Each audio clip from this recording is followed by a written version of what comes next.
Welcome to Mind, Body, Spirit, Food. I'm your host, Nicki Sizemore, and in this podcast, we'll explore the rituals, traditions, and cultural influences around food and how they connect us to our minds, our bodies, our spirits, the earth, and our communities.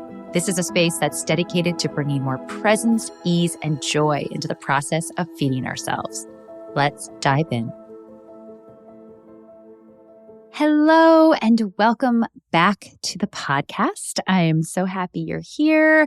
And today we're doing something a little different. It's going to be a solo podcast because this is going to be the last podcast in season 2.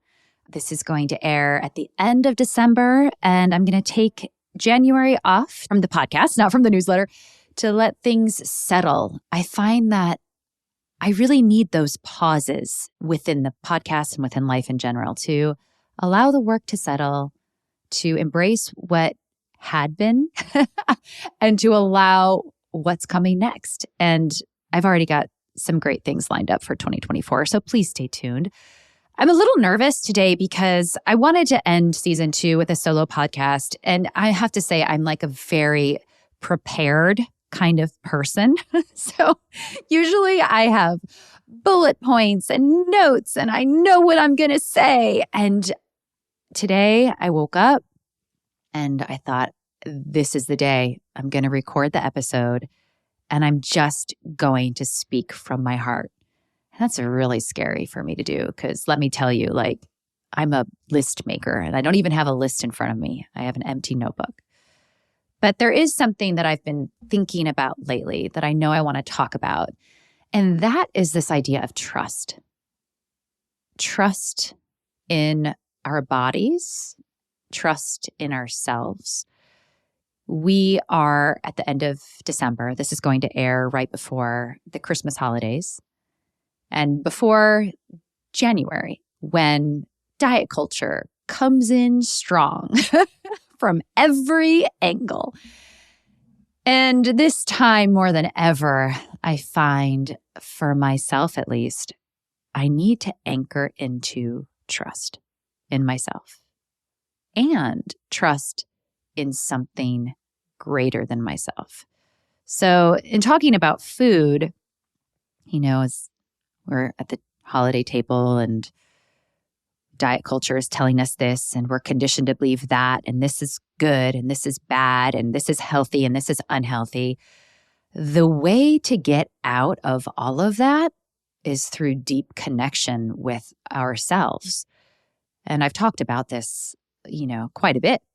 It's kind of come up in every podcast episode. But how do we develop that deep connection with ourselves? I have my last solo episode from season 1 where I talked about intentional eating. And that is bringing the practice of deep breathing and intention into the kitchen, whether we're cooking or eating. In fact, intentional cooking might be a better way to phrase it, but it's literally just setting an intention for how we want to be or feel as we pick up our chef's knife to cook or as we sit down to eat a meal. Doesn't matter what we're preparing. Doesn't matter if it's a frozen pizza or a farm fresh salad. It's about connecting to our bodies, connecting to the food in front of us, opening to the joy of being in a sensual body and expressing gratitude. So I'm going to direct you back to that episode if you're more curious about the intentional eating or intentional cooking practice, breathing, engaging our senses, setting an intention, and giving thanks. That's really the practice. It takes 2 seconds, but it really has transformed my relationship to food in my body. But I kind of want to go deeper today, beyond that, because for the past couple of months, I have found I've needed to re-strengthen my trust in this path, in doing what I'm doing in this newsletter and on this podcast. It kind of, my mind often will flare up here and there and be like, girl, you're crazy. What are you doing? And I will fall into these moments of self-doubt. This path, these things I'm writing about, these projects I'm working on that where my soul is the one guiding the conversation, not so much my mind, sometimes that feels a little crazy. My mind wants to step in and be like, okay, wait, does this make sense? What are we doing? What is our 5-year plan? Let's get organized. And my soul wants me to sit in this place of unknowing what's coming next. Like we're at the brink of 2024. And I know a lot of people are like forecasting for the year ahead. And this is what it's going to look like. I can tell you how I want 2024 to feel like, but I cannot tell you what it's going to look like. I want to sit in that place of faith and trust, trusting that it's going to unfold in whatever way it's meant to unfold, and that the path will show up for me as I'm walking. And this is like really new stuff for my mind. You know, I've certainly been practicing it for years, and yet, gosh, those patterns of wanting to control my life run so deep. So it's a matter of cultivating the stillness, because we can't access that level of trust within ourselves unless we find that place of stillness. So how does this relate to food? I have recently connected the dots that in order for us to trust our bodies and to gain that intuitive knowledge of what serves our unique, wondrous, totally unique, I'm going to use that word again, body, in order to serve it intuitively, we have to find trust. We have to be deeply trusting of our bodies, that our bodies will know what to do with whatever foods we put inside them. And that if we eat something that doesn't agree with us, that's okay. Our bodies will tell us. And that's just information. It's not good or bad. It's just information. But to develop that trust, you have to go into that dark space. And let me tell you, going into that dark space can feel freaking scary. I mean, I had to do it before I started this newsletter. I had no idea in 2022 when I stopped my blog what was coming next. I had no idea. And I had to go into that dark space of unknowing. And in that void, as some people call it, that's where creation is born. And that's how this newsletter and podcast were born. But with food, we have to continually develop the strength, those muscles, to become comfortable in residing in that dark place, in not knowing what our bodies are going to want or need day to day. Whew. Like letting the mind cease its need for control and waking up each morning and trusting that our bodies will tell us. We have to go into that void to even allow that to happen. So the more we get comfortable in sitting in that dark place within us, where we just sit in trust, which can feel scary at first, but I will tell you from firsthand experience, the more you do it, the more cozy it gets. It becomes the womb. It becomes that safe space of expansion, of boundlessness, and of freedom. But it takes practice. And the more we do it for ourselves, the more we can trust that each day we show up and we don't need the diet guru and the next fad thing to tell us what to eat. Our bodies are going to tell us. And the same goes for movement and exercise as well. We can wake up each morning and know, oh, I am tired today. Today I need to rest. Or, gosh, I have a lot of energy spinning or a lot of stress. I need to go sweat it out. And this isn't to say that we throw structure out the window. This isn't to say like you can never have a plan, because absolutely, I still plan my weekly menu. I make a rough menu plan on the back of my grocery list. You guys have probably seen it. It's very messy. I need that structure because otherwise 5 o'clock rolls around, 5:30. I don't know what I'm going to make for dinner. I stand in front of the fridge and, I'm like a deer caught in headlights.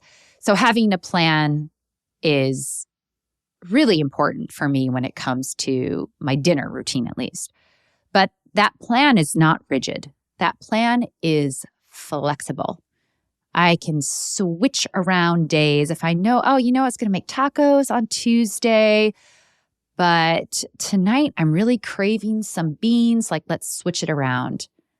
Or, gosh, I made this plan for tonight, and you know what? I am just so tired. I'm going to grant myself the grace to call in takeout. And the same goes for exercise, like set my alarm for 5:45, knowing I want to wake up to have a movement practice, but then wake up and decide what that practice is going to look like. And trust, even if I start to do something, start to cook something, start to exercise, and gosh, this just doesn't feel energizing. Sometimes we need to get over the hurdle. Listen, sometimes you just have to start the yoga class or whatever it is and get over that hurdle. And then you're like, okay, this is feeling good. And then sometimes you start it and you just feel more and more tired. Do you give yourself the grace to listen? You start making this salad for dinner and your body's like, gosh, I just need something warm and nourishing. I just want something warm in my belly. I need meat, whatever it is. Do you give yourself the grace to listen? Or do you stick so strongly to that mind-controlled plan that you ignore the messages of the body and maybe of the soul? So there's a room for structure, but it's a very loosey-goosey kind of thing. It's not rigid. It's there. It's kind of like a recipe. Like a recipe, at least what I hope that you guys get from my recipes. A recipe is there as like this framework. It's like a hug. I want to hug you every time you read my recipe, but it's not there so that you have to obsess over the details. It's there to give you the structure so that within that structure, you can find yourself and you can find your own tastes and you can play. You can make it your own. I guess the same goes with the structures in our life. We need them to function, but how do we loosen them up so that there's room for expansion and play even within a structure?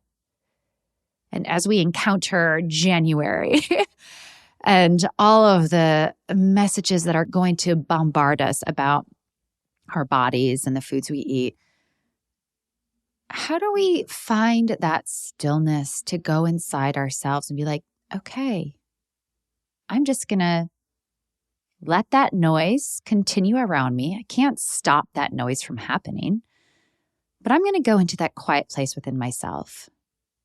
And I'm going to continuously ask myself what I need, not what somebody tells me I need, not what I think I should need, but what do I need?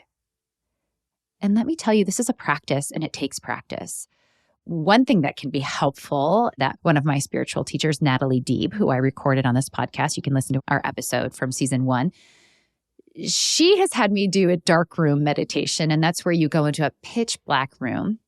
I go into my closet and you meditate in the complete dark, not a speck of light.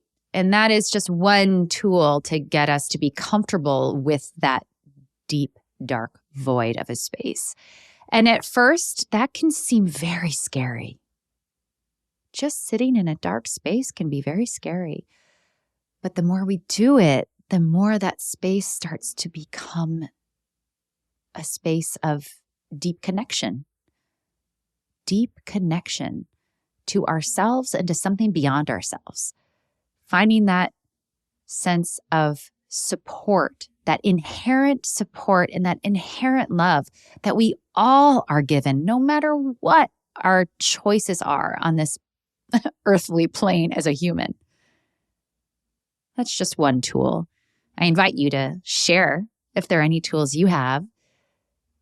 But for this holiday season, for these holidays that are approaching and for January, my invitation to us all is to welcome the void, welcome the well of stillness that is within all of us. Do what we need to do to access that stillness every day, even if it's just for a few seconds. I'm not kidding. It can take just a few seconds. And if you have more time, great. But maybe just that becomes our commitment for January and for the end of December, is that deep, dark stillness where we find ourselves. We hold hands with our heart and we say, I've got you. I'm listening. I'm going to support you with whatever sounds delicious to eat.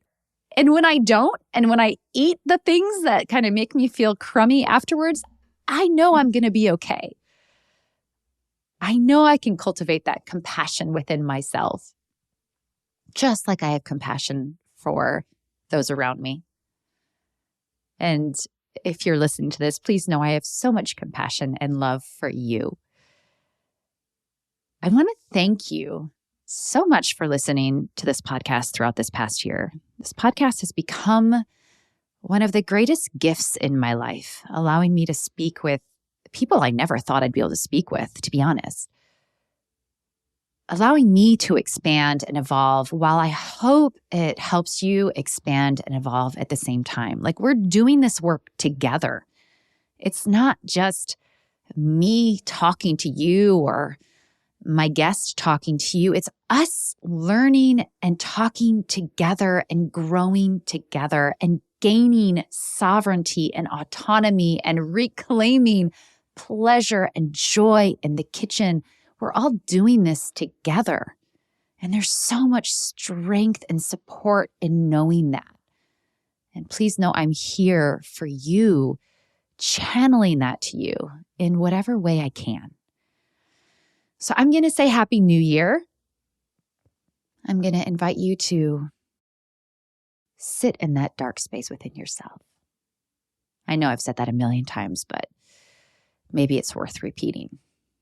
You can trust yourself. You can trust yourself. I love you all. Until next time, I will be back in February is the plan, but we shall see. Again, the plan is a loose one. So we shall see, but you can still find me on the newsletter. The newsletter will not stop. I can't wait to share the recipes I have been experimenting with. I've got some great recipes coming in January. And we'll see what the year has in store for us. As always, if this episode resonates with you in any way, please share it with your friends and with your family. Please go over to your podcast app and rate it if you can. It makes a huge difference. These little things really make a huge difference. You can also become a subscriber to the Mind, Body, Spirit, Food newsletter if you are not already. Definitely sign up. You can get my weekly emails and some more thoughts on all of these topics. And if you become a paid subscriber, I love you, I love you, I love you. You support this ad-free space, and it could not happen without the paid subscribers. And I'm so immensely grateful for you. All right, my friends, as always, remember to nourish yourselves with intention and love. Thank you so much for listening. If this work resonates with you in any way, you can support it by leaving a review or comment or sharing it with friends. Also, you can sign up for the newsletter, Mind, Body, Spirit, Food. And by becoming a paid member for just $5 a month, you help fund this entire project. Thank you so much to all of you who are already subscribed, especially to those paid subscribers. This work could not happen without you. I'm Nicki Sizemore, and as always, remember to nourish yourself with intention and love.